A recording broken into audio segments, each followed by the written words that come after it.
Nobody cheated on the other person. It's literally just we served our purpose for each other. Those words should have been the biggest red flag in the entire marriage, but nobody was listening. Not really, because Bunnie's show was too busy selling us the fairy tale, too busy making us believe that what they built was unbreakable, that these two people, a former street hustler and a former escort, had somehow cracked the code on love that the rest of us couldn't even comprehend. But here's what nobody is connecting. The man who stood on stage in front of thousands of people with his wedding ring missing. The man who quietly hired a Nashville divorce attorney months before anyone even knew they were in trouble. He wasn't just ending a marriage, he was finally admitting something he'd been hinting at for years. Still having a baby together, we're gonna co-parent together. Jay is my best friend. Like, this isn't what you guys think this is. And by the time the world found out, the damage was already done. Because Bunnie was posting about getting her sparkle back, about being reminded of who she truly was, about finally breaking free. But from what? From who? The answer is going to shake everything you thought you knew about this marriage. On May 9th, 2026, Jelly Roll filed for divorce. Not on a bad day, not during an argument, not impulsively. He did it with one of the most respected divorce attorneys in Nashville, a lawyer known for quietly steering famous people through their most painful endings. This was calculated. This was planned. And he carried it in private for months before anyone was allowed to see it. But while he was signing those papers, Bunnie was posting tender videos of her family getting dressed up for prom. She was writing about her babies. She was talking about a forever she clearly still believed in. On the exact same day her husband would choose as the official end of their marriage, she had no idea what was coming. Or she was holding her whole world together with trembling hands while the ground silently opened beneath her. You have to understand, this wasn't just some random couple breaking up. This was the couple that built a kingdom out of absolutely nothing. They met in Las Vegas in the late summer of 2015. He was performing for maybe 20 people, sleeping in an old white van he'd named, making $500 a gig. She was working as a high-end escort, there with another man entirely. By every rule that governs how the world works, these two should never have even spoken to each other. But then something happened that night that he still can't fully explain. She said that the second she laid eyes on him, something deep inside her went perfectly quiet, and a voice simply said, "There you are," as if she'd spent her entire life searching for him and had finally found the one face that matched a feeling she'd never been able to put into words. When we decided to have a baby, I got on, I had to do IVF. Jay and I have lost 4 embryos. We've had 3 transfers, but we lost the 2 twins that we were going to try to have. And then we lost the other 2. The way she said those words into her podcast microphone months later, like she was still trying to convince herself as much as everyone else, that's when you knew something deeper was broken. They built a friendship first. He'd text her asking for advice about his young daughter. She actually listened. She actually cared. And by the summer of 2016, that quiet friendship transformed into something neither of them could outrun anymore. On the very last night of August that year, standing together at a concert, he grabbed a microphone and asked her whether she would marry him right then, that very night, in Las Vegas. She said yes without hesitation. They drove straight to a little wedding chapel. 2 completely broke people gambling everything on each other with nothing in their pockets but a stubborn kind of faith. But here's what makes this part so important to understand. Only days before that wedding, his life had already changed in another enormous way. He'd welcomed a newborn son with a previous partner. Most women would have run. Bunnie walked straight into the chaos and helped him fight for custody of his young daughter. She didn't just marry a man, she married into chaos. She became a mother to children who weren't hers by blood on a budget that barely existed, while building an entirely new life from the ground up. She even got herself sober for those children. That was the foundation they poured together with their bare hands. And that foundation is exactly why what came next nearly destroyed everything. Only 2 years into the marriage, the entire fairy tale split right down the center. In 2018, Bunnie discovered that her husband had been unfaithful to her. This wasn't one reckless night that he instantly regretted. By every account, this affair stretched across the better part of an entire year. She described the gut punch of finally learning the truth, the horror of realizing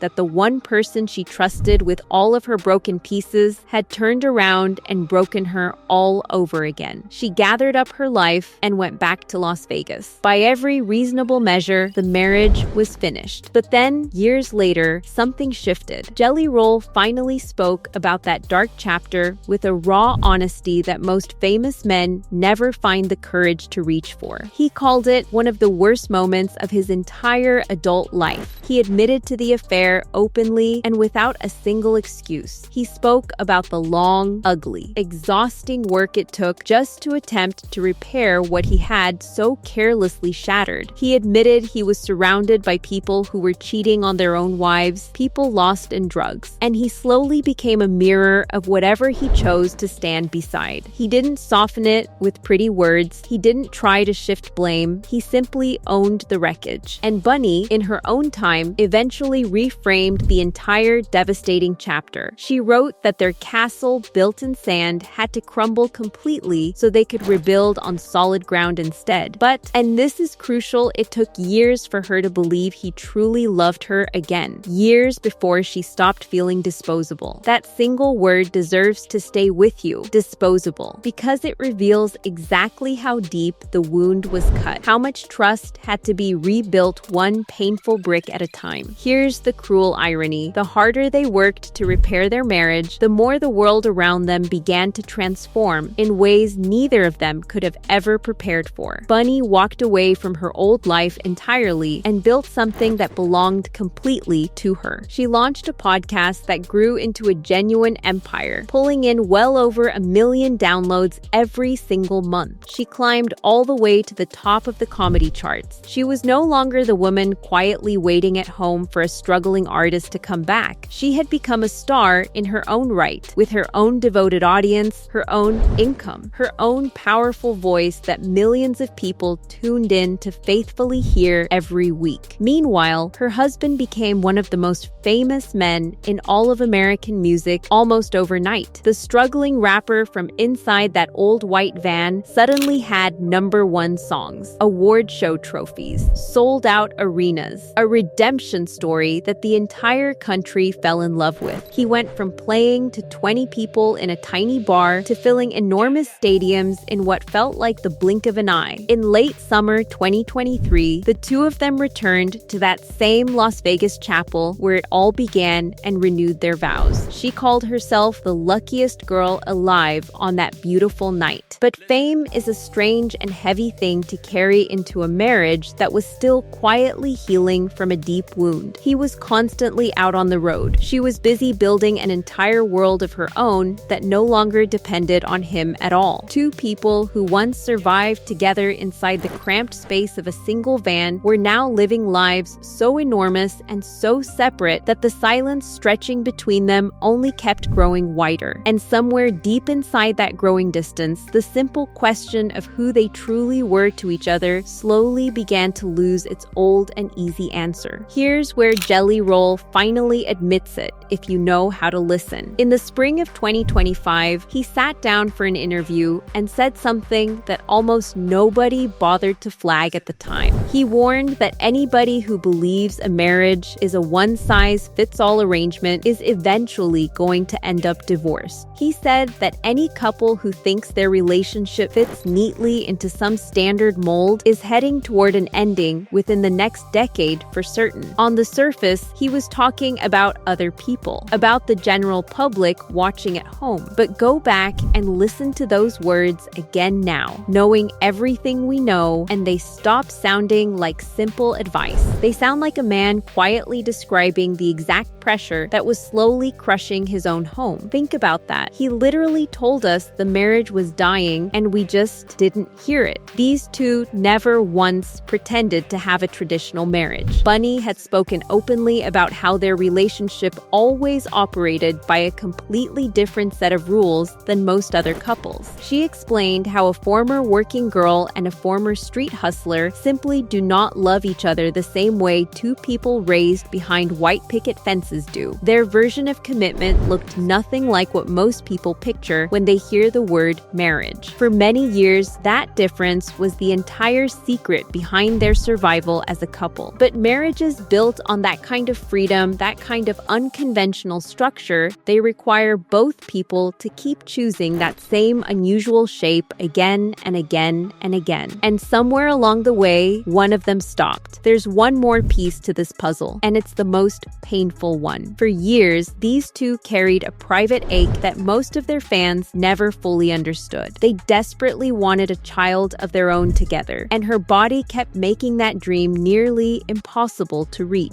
It's literally just, we served our purpose for each other. Listen to the weight in those words, the exhaustion, the grief that rarely ever made it in front of a camera. This wasn't some casual passing wish for them. It was a year-long battle fought almost entirely in private, with countless tears that the world never got to see. And then, in the early part of 2026, they shared the most hopeful news of their entire journey. They revealed that they had finally found a surrogate and were preparing to welcome twins, using her eggs and his genes, at long last turning the dream they first whispered about on their very first night together into something real and within reach. Picture that timeline very carefully. They were openly planning to bring two brand new lives into their family. They were standing together at award shows, thanking each other through visible tears. And then, within a matter of just a few short months, the very same man who spoke so tenderly about those babies was quietly writing down a separation date and hiring a divorce attorney. How does that happen? How do you go from planning to become parents together to filing for divorce? The answer is buried in everything Jelly Roll has been trying to tell us. The marriage wasn't failing because of one dramatic event. It wasn't failing because someone cheated again, or because they fell out of love. Those are the easy answers, and they're not the real answer. The marriage was failing because two people who built their entire relationship on a completely unconventional foundation suddenly found themselves living two completely separate, enormous lives. He was in arenas night after night after night. She was building an empire that didn't need him. They were living the dream they'd always wanted, but they were living it separately. And the surrogacy plan, the twins they were planning to bring into the world, that wasn't a sign of a strong marriage. That was a desperate attempt to create the thing they both still wanted, a reason to be a unit again, a purpose that was theirs together and theirs alone. But even that wasn't enough, because here's what Jelly Roll was finally admitting when he talked about marriages that don't fit standard molds. If both people aren't actively, consciously, intentionally choosing that unconventional shape every single day, the marriage dies. And he simply couldn't do it anymore. He couldn't keep choosing a woman he only saw in passing. He couldn't keep trying to make work a relationship that required constant, deliberate effort while he was living a completely different life on the road. He couldn't keep pretending that the freedom they once celebrated wasn't now just distance. So he stopped trying, and he did it the way they've done everything else, quietly, carefully, with dignity, without public warfare or leaked screenshots or ugly social media battles.